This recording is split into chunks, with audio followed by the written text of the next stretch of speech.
কলকাতায় এলেন স্বরাষ্ট্রমন্ত্রী অমিত শাহ, করলেন প্রেস কনফারেন্স। শাসক দলকে নিলেন এক হাত, করলেন তেড়চোখ মন্তব্য।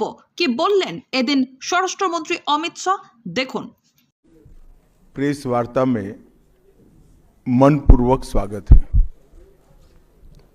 आज 30 दिसंबर का दिन है। हम सभी भारतीयों के लिए गौरव का दिन है।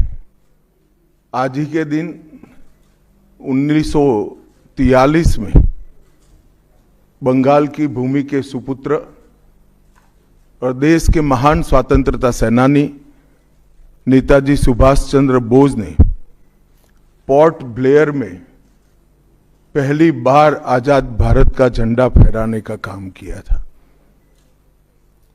तो एक प्रकार से हमारे आजादी के संग्राम का ये बहुत महत्वपूर्ण मकाम था।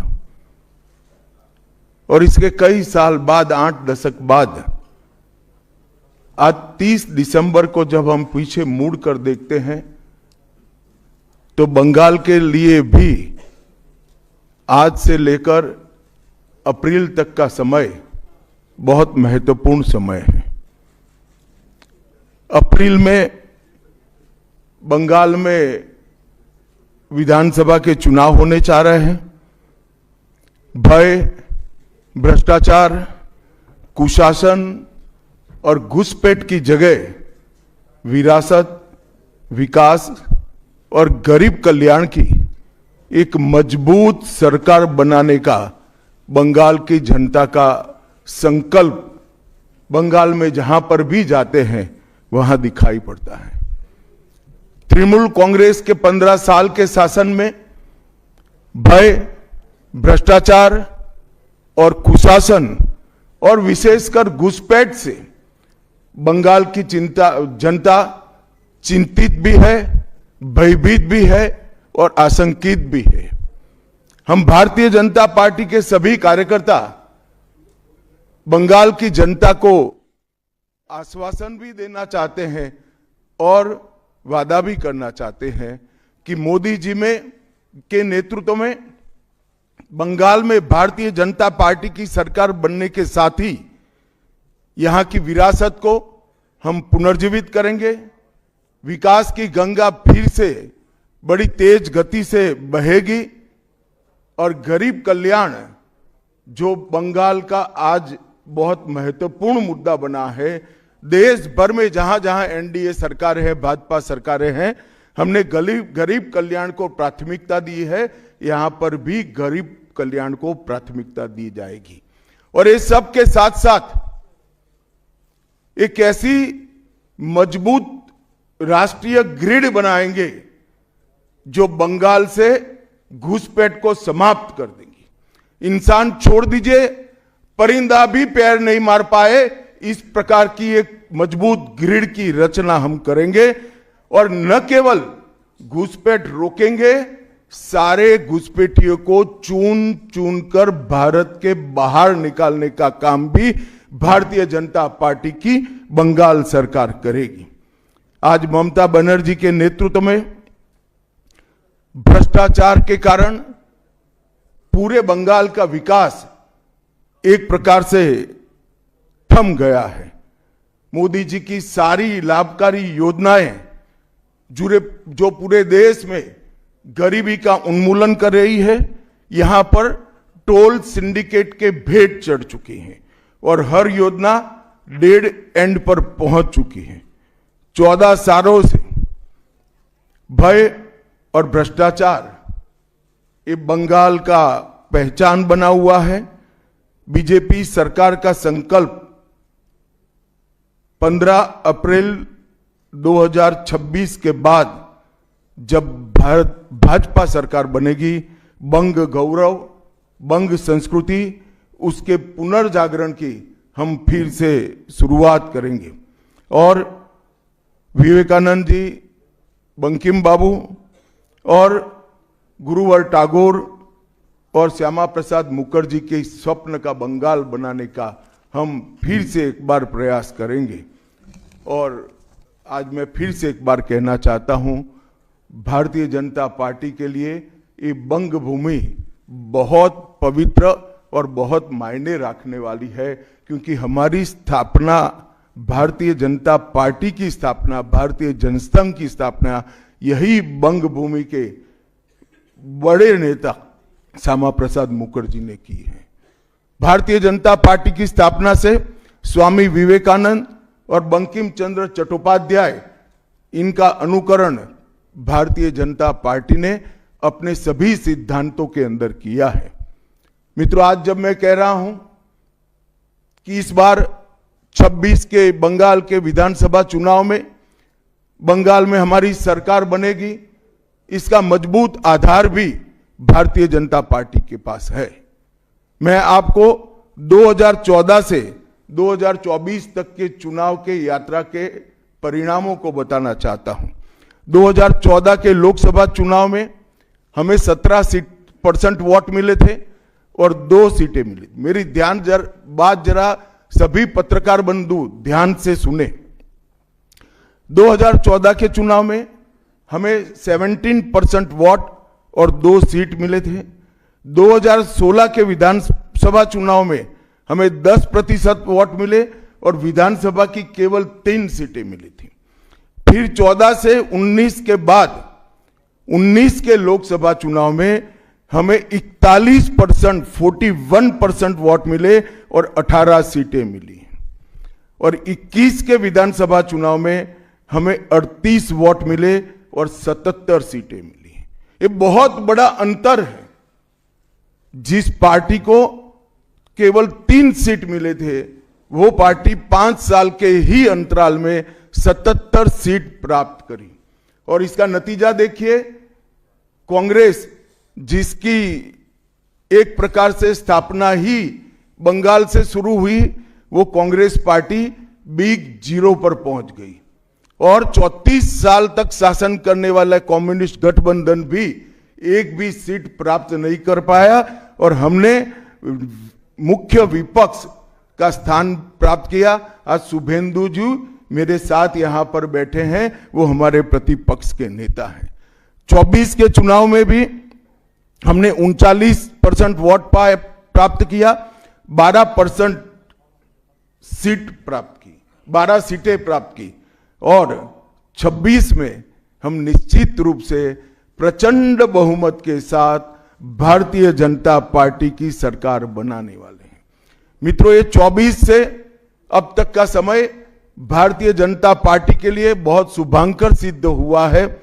24 में लगातार तीसरी बार नरेंद्र मोदी जी इस देश के प्रधानमंत्री बने। उसके बाद महाराष्ट्र में, हरियाणा में, दिल्ली में और अब बिहार में भारतीय जनता पार्टी की सरकारें बनी हैं। 24 के चुनाव में उड़ीसा और आंध्र प्रदेश में भी पूर्ण बहुमत की भाजपा की और एनडीए की सरकार बनी है। मुझे पूरा भरोसा है कि 2026 में बंगाल में 2/3 बहुमत के साथ भारतीय जनता पार्टी की सरकार बनेगी। ये बंगाल की जनता तय कर बैठी है। मित्रों, जहां पर भी बंगाल में जाते हैं, पूरे बंगाल की जनता घुसपैठियों से त्रस्त है। क्या कोई राज्य सरकार ऐसी हो सकती है जो घुसपैठियों की पनाहगाह अपने राज्य को बना दे? राष्ट्रीय सुरक्षा पर कितना बड़ा खतरा है, इसका जवाब बंगाल की मुख्यमंत्री ने बंगाल के चुनाव में दे। घुसपैठ रोकने के लिए उनके पास क्या योजना है? आर्टिकल 370 हटता है, वो विरोध करती है। सीएए लाकर बंगाल के शरणार्थियों को नागरिकता देने का हम कार्यक्रम करते हैं, वो विरोध करती हैं। और वो ठीकरा फोड़ते हैं कि बीएसएफ है, वो रोक नहीं रही है। ममता जी, मैं आज आपको इस सार्वजनिक प्रेस वार्ता में पूछना चाहता हूं कि कौन सी सरकार है बांग्लादेश की पूरी सीमा पर जो वाड़बंदी करने के लिए, बॉर्डर पर फेंसिंग करने के लिए जमीन नहीं देती है? अगर आप जवाब न दे पाए तो मैं ही देता हूं। आपकी ही सरकार है जो जमीन नहीं देती है, जिसके कारण फेंसिंग का काम समाप्त नहीं होता है। फिर भी भौगोलिक रूप से कठिन सीमा पर से कोई घुस कर आता है तो कहां जाता है? सबसे पहले बंगाल के गांव में जाता है। आपका पटवारी क्या कर रहा है? आपका थाना क्या कर रहा है? क्यों इसको अरेस्ट नहीं किया जाता? क्यों उस पर केस दर्ज नहीं होता? क्यों इसको वापस भेजा नहीं जाता? जवाब है क्या आपके पास? क्या बंगाल की मुख्यमंत्री जवाब दे सकती है कि असम में घुसपैठ क्यों बंद हो गई? त्रिपुरा में घुसपैठ क्यों बंद हो गई? गुजरात और राजस्थान की बॉर्डर पर घुसपैठ क्यों नहीं होती है? पंजाब की बॉर्डर पर घुसपैठ क्यों नहीं होती है? कश्मीर की बॉर्डर पर घुसपैठ क्यों नहीं होती है? सिर्फ बंगाल में क्यों होती है? क्योंकि आपकी निगहबानी में घुसपैठ कराई जाती है और बंगाल को धीरे धीरे डेमोग्राफी चेंज कर आपकी वोट बैंक को पुख्ता करनी चाहती है। मगर ये लंबा नहीं चलेगा। बंगाल की जनता अब जान गई है और इसके खिलाफ लामबंद भी हो रही है। और मुझे मालूम है अगला चुनाव घुसपैठियों को निकालने के मुद्दे पर और घुसपैठ रोकने के मुद्दे पर लड़े जाने वाला है, क्योंकि न केवल ये बंगाल का मामला रहा है। मैं आज बंगाल की जनता को इस प्रेस वार्ता के माध्यम से बताने आया हूं कि बंगाल की बॉर्डर से हो रही घुसपैठ सिर्फ बंगाल का मामला नहीं रहा है। अब ये राष्ट्रीय सुरक्षा का मामला है। देश की संस्कृति को बचाना है, देश की सुरक्षा को सुनिश्चित करना है, तो बंगाल की बॉर्डर सील कर दे, ऐसी देशभक्त सरकार यहां लानी पड़ेगी जो ममता बनर्जी नहीं कर सकती, केवल और केवल भारतीय जनता पार्टी कर सकती है। घुसपैठ के अलावे भ्रष्टाचार से पूरी बंगाल की जनता त्रस्त है। रोजवेली चिटफंड घोटाला, कैश फॉर क्वेरी घोटाला, एसएससी घोटाला, नगर पालिका नगर नियम का भर्ती का घोटाला, गाय तस्करी का घोटाला, राशन पीडीएस का घोटाला, मनरेगा का घोटाला, पीएम आवास का घोटाला, इतने सारे घोटाले हैं कि मैं पूरा लिस्ट पढ़ूंगा तो मेरी प्रेस कॉन्फ्रेंस का पूरा हिस्सा ही उसमें चला जाएगा। अब क्या ममता बनर्जी इस बात का जवाब दे सकती है कि आपके मंत्रियों के ठिकाने पर से 27 करोड़ रुपया मिलता है, जिसको गिनते गिनते नोट गिनने की मशीन भी गर्म होकर बंद हो जाती है? बंगाल जैसे गरीब राज्य के अंदर 27 करोड़, 20 करोड़, 15 करोड़ ये राशि मिल रही है, आपकी कोई अकाउंटेबिलिटी नहीं है।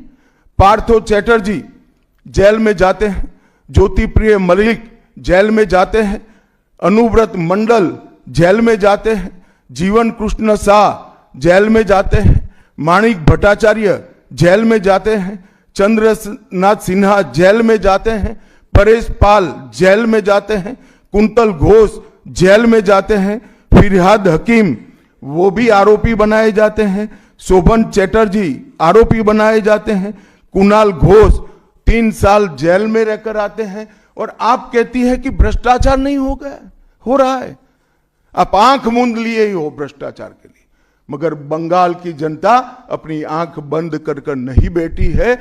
गरीब बंगाल की जनता के अधिकार का पैसा आपकी कैडर की भेंट चढ़ रहा है, आपको इसको जवाब देना पड़ेगा। महिलाओं की सुरक्षा ये बहुत बड़ा मुद्दा बना है, और अधिकृत रूप से कहा जाता है कि महिलाएं 7 बजे के बाद अपने हॉस्टल और घर से न निकले। हम कौन से जमाने में जी रहे? मुगल काल में जी रहे हैं क्या? ममता जी, ये आजाद भारत, यहां माताओं बहनों को पूरा दिन जब इनकी मर्जी हो, जब इनको काम हो, घर के बाहर निकलने की सुरक्षा प्रदान करना ये हमारा संवैधानिक दायित्व है, जो देने में आपकी सरकार विफल गई है। आरजी कर मेडिकल कॉलेज का मामला हो, संदेश खाली का मामला हो, दुर्गापुर मेडिकल कॉलेज का मामला हो, साउथ कॉलेज लॉ कॉलेज का मामला हो, हर जगह बेटियां असुरक्षित हैं और ढेर सारे लोग और ढेर सारी माताएं बहनें ये अत्याचार से तंग आ चुकी है, असुरक्षा से तंग आ चुकी है। वो भी राह देख रही है कि कब वोट देने का अधिकार आए और हम इन निकम्मी तृणमूल कांग्रेस की सरकार को हटा दें। सांप्रदायिक तुष्टीकरण को इस राज्य सरकार ने अपनी नीति के रूप में स्वीकार कर लिया है। अब मरहम लगाने का प्रयास हो रहा है, मैं सुबह से देख रहा हूं, मगर अब मरहम लगाने से कुछ नहीं होता है। हृदय पर, बंगाल की हिंदुओं के हृदय पर घाव इतना गहरा बैठ गया है कि कोई मरहम काम नहीं आएगा। अब आपका जाने का समय तय हो गया है। यहां तक इंतहा कर दी, यहां तक कि पार्लियामेंट में वंदे मातरम पर चर्चा होती है। बंकिम बाबू ने रचे हुए वंदे मातरम पर चर्चा हुई, जो गीत पूरे हमारे आजादी के आंदोलन का प्रेरणा गीत बना, वो वंदे मातरम की चर्चा का तृणमूल कांग्रेस विरोध कर रही है, क्योंकि उनकी वोट बैंक इससे नाराज हो रही है। ये बंगाल की जनता कभी सहन नहीं करेगी। एक जमाना था मित्रों कि भारत के जीडीपी में बंगाल का योगदान 10.5% था और तीसरे नंबर पर था। जीडीपी में योगदान की दृष्टि से हमारा बंगाल तीसरे नंबर पर था। तीसरे नंबर पर से सरक कर ये 49 साल में वो 22वें नंबर पर आ गया। अब नीचे कोई जगह ही नहीं बची। बंगाल का इतना आर्थिक पतन कभी नहीं हुआ है। ये कम्युनिस्टों के शासन के पहले, तृणमूल के शासन के पहले प्रति व्यक्ति बंगाल की आय राष्ट्रीय औसत से 127% ज्यादा थी। 127%। देश में नागरिक 100 रुपया कमाता था तो बंगाल में 127 रुपया कमाता था। आज देश का नागरिक 100 रुपया कमाता है तो बंगाल का नागरिक 73 रुपया कमाता है। ममता जी, आपको इसको जवाब देना पड़ेगा। हर प्रकार के उद्योग की शुरुआत एक जमाने में इस सुजलाम सुफलाम भूमि से हुआ था और इसी के आधार पर सोनार बांग्ला की परिकल्पना की जाती थी। वो बंगाल में आज भ्रष्टाचार, घुसपैठ और टोलबाजी के कारण सारी इंडस्ट्री वापिस जा रही है। केंद्र सरकार की योजनाएं लागू करने में उनको अपनी वोट बैंक गंवाने का डर है। पीएम किसान देरी से लागू किया, बंगाल के किसानों का 10,000 करोड़ रुपया चला गया। आयुष्मान भारत आज तक लागू नहीं किया और बहुत आयुष्मान भारत से बहुत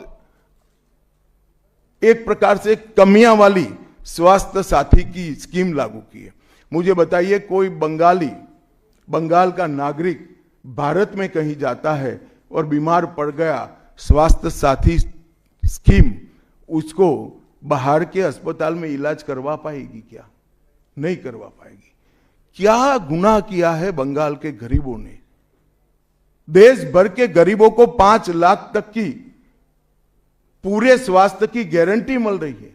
अरे कई राज्यों ने किया कि केंद्र 5 लाख दे रहा है, उन्होंने और 5 लाख जोड़ दिए। आप केंद्र के 5 लाख इसलिए स्वीकार नहीं करना चाहते हो कि नरेंद्र मोदी से आपको डर है। डर तो ठीक ही है, क्योंकि मोदी जी की लोकप्रियता बंगाल में दिन प्रतिदिन बढ़ती है, मगर इसके कारण गरीबों का आप नुकसान कर रही हो। वो बंगाल के गरीब जरूर। हिंसा और प्रतिशोध की राजनीति, पूरा देश ऐसी आशा करता था कि यहां से कम्युनिस्ट जाने के बाद हिंसा और प्रतिशोध की राजनीति समाप्त हो जाएगी, मगर हुआ उल्टा। इन्होंने तो कम्युनिस्टों को भी अच्छा कहला दिया। मित्रों, अब तक 300 से अधिक भारतीय जनता पार्टी के कार्यकर्ता मारे गए हैं। 21 के चुनाव के बाद लगभग 3000 कार्यकर्ता विस्थापित बनकर आज भी अपने गांव में नहीं लौटे हैं। उनको दबाव बनाया जाता है कि आप तृणमूल का झंडा उठाओ तभी गांवों को रहने देंगे। क्या ये स्वस्थ लोकतंत्र की निशानी है? कोई व्यक्ति अपने किसी राजनीतिक दल में काम करना है, वो स्वतंत्र रूप से तय नहीं कर पाएगा। वो ममता जी मुख्यमंत्री की चैम्बर से तय करेगी क्या? ममता जी, जितना भी प्रताड़ना करना हो करो, बंगाल की जनता अब तय कर कर बैठी है। इन्होंने भाजपा के कार्यकर्ताओं को हर तरह से प्रताड़ित किया, यहां तक कि महिलाओं पर बलात्कार भी किए गए। मैं अपना रिपोर्ट नहीं दे रहा हूं, नेशनल ह्यूमन राइट कमीशन का रिपोर्ट है। इसका भी जवाब ममता जी को देना पड़ेगा। ममता जी ने सारी संवैधानिक औचित्य को समाप्त कर दिया।